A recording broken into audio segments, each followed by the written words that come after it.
All right, guys. Today we're going to talk about, for 5.2, we'll talk about the Phillips curve. Make sure you watch Clifford's video after this to get a little bit more perspective, or at least a different perspective. So the Phillips curve has some debate to it and whether or not it actually exists. But we do see you can kind of understand the theory behind it.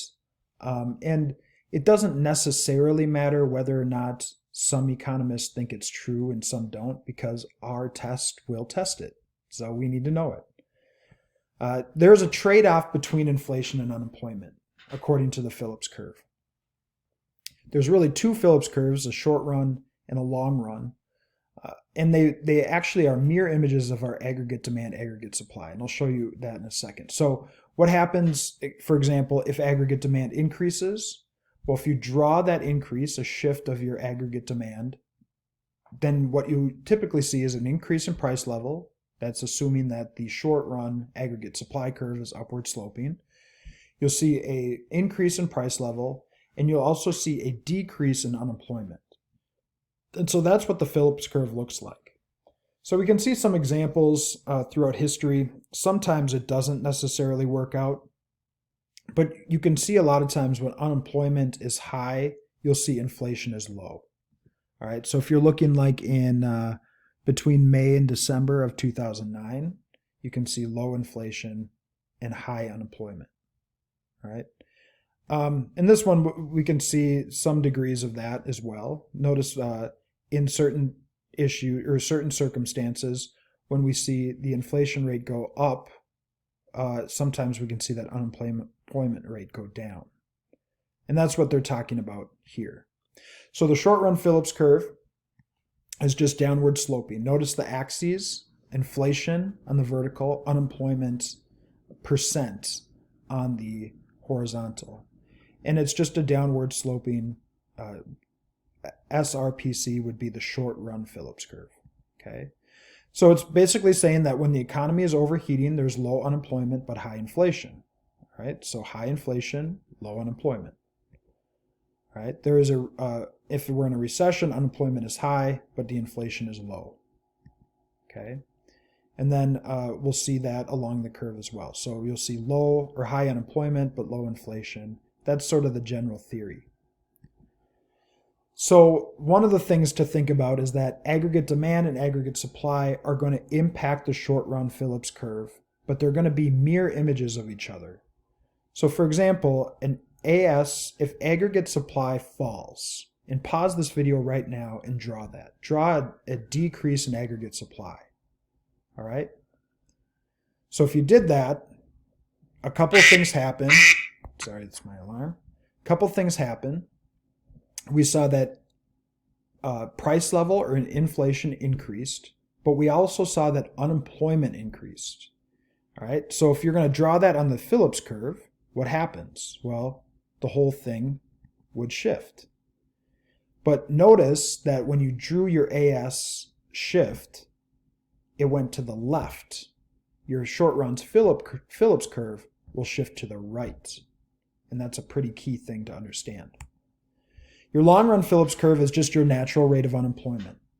It simply means that you're at full employment. So your long run Phillips curve and your short run or long run aggregate supply are very much connected because they're showing the same thing. And it will also always be at that natural rate of unemployment. We'll say in this case it's 5%. So there's no trade-off between inflation and unemployment, and in the long run we end up back at that natural rate of unemployment. So it's vertical, and it just means the natural rate of unemployment or full employment.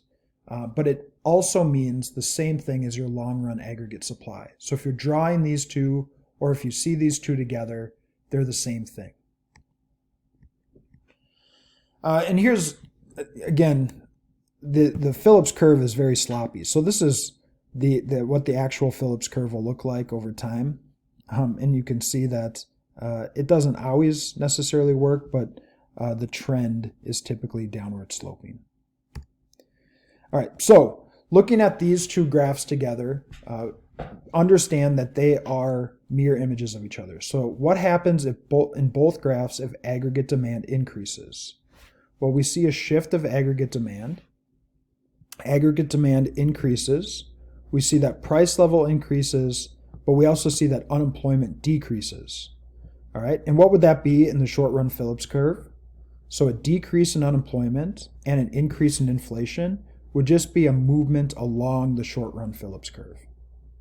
All right, so no shift, you're just in that short run Phillips curve. So if we are in an inflationary gap, or our output is higher than full employment or potential output, you'll be to the right of long run aggregate supply, but on the Phillips curve, you'll be to the left of your long run Phillips curve on the short run Phillips curve. Okay? So here we're in a recessionary gap. All right, what happens if aggregate demand falls even farther? So first of all, where are we on the short run Phillips curve? So remember, we're at high unemployment and low inflation. So it'd be to the right on the short run Phillips curve of the long run Phillips curve. Okay. So what would happen if aggregate demand falls even more? We'd see a shift of aggregate demand. All right. But we would see just a further increase of unemployment and inflation decreasing. So notice what happens to aggregate demand, what happens to price level and unemployment. Price level decreased, that means inflation decreased, and unemployment increased, right? Which would just be a movement along that curve. So for correctly drawing the long run Phillips curve at full employment, what happens if aggregate supply falls? We kind of talked about this already. I had you draw it. But here we are at full employment. Okay. If aggregate supply falls or decreases, we see an increase in price level and an increase in unemployment, which would shift your short run Phillips curve to the right. So notice one went left, the other went right. Okay. All right, so now we want to get to the long run. We're in a recessionary gap. So here we are, the short run Phillips curve. We're to the right of the long run Phillips curve on the short run Phillips curve. But we want to get ourselves to the long run.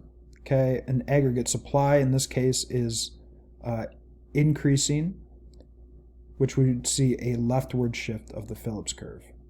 Because again, what is it doing? We see inflation or price level decreasing, and we see unemployment increasing at that point. Okay, or decreasing, I suppose. So mirror images of each other, right? So here's a mirror image of me. Okay, I had a lot of fun taking these pictures, as you guys will see.